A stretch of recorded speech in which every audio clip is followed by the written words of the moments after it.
എല്ലാവർക്കും നമസ്കാരം. ഇന്നത്തെ വീഡിയോ ഷെയർ ചെയ്യാൻ പോകുന്നത് തേങ്ങ അരയ്ക്കാതെ ഉണ്ടാക്കുന്ന പാലപ്പത്തിൻ്റെ റെസിപ്പിയാണ്. അതിനായി 1.25 കപ്പ് പച്ചരി എടുക്കാം.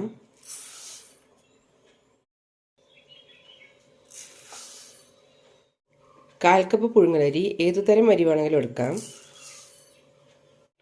1 ടേബിൾ സ്പൂൺ ഉഴുന്ന് നന്നായി കഴുകിയെടുക്കാം.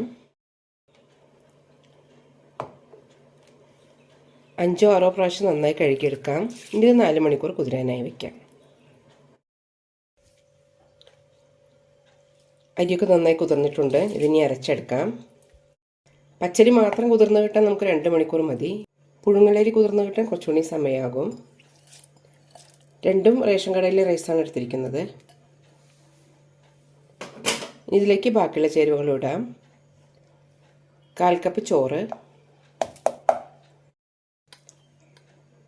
1/4 കപ്പ് കുതിർത്തിയ വെള്ളവിൽ. കുതിർത്തിയ ശേഷം തന്നെ ഇടണം, അങ്ങനെയാകുമ്പോഴാണ് മെഷർമെൻറ്റ് കറക്റ്റായിട്ട് ഉണ്ടാവുള്ളൂ. ഇനി ഇതിലേക്കൊരു 3 ടീസ്പൂൺ പഞ്ചസാര ഇടാം.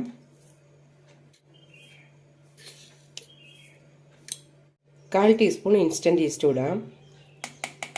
നല്ല സ്മൂത്തായി ബ്ലെൻഡ് ചെയ്തെടുക്കാം. 1/2 കപ്പ് വെള്ളം കൂടി ഒഴിക്കാം. മാവ് നല്ല സ്മൂത്തായി തന്നെ അരച്ചെടുക്കണം. ഇനി ഇത് ഫെർമെൻറ്റ് ചെയ്യാനായി വയ്ക്കാം. മിനിമം ഒരു 6 മണിക്കൂറെങ്കിലും വയ്ക്കണം.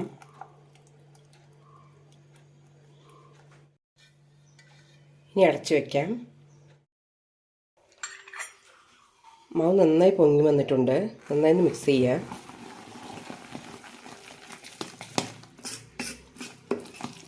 കുറച്ചുകൂടി വെള്ളം ഒഴിക്കാം.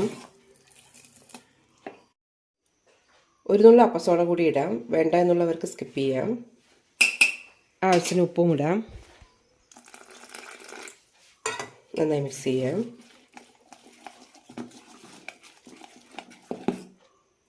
മാവിൻ്റെ കൺസിസ്റ്റൻസി ഇതുപോലെ ആയിരിക്കണം. ഇനി ഒരു 10 മിനിറ്റ് കഴിഞ്ഞ് ഉണ്ടാക്കിയെടുക്കാം.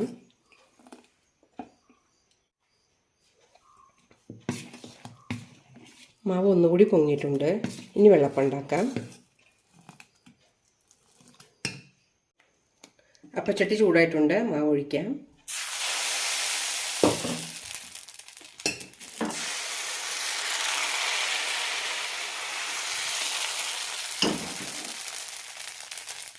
അടച്ചു വയ്ക്കാം. സൈഡിലൊക്കെ നന്നായി മുരിഞ്ഞ് നല്ല സോഫ്റ്റായി തന്നെ കിട്ടിയിട്ടുണ്ട്.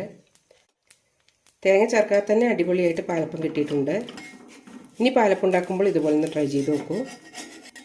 അരികളൊക്കെ നന്നായി മുരിഞ്ഞിട്ടുണ്ട്.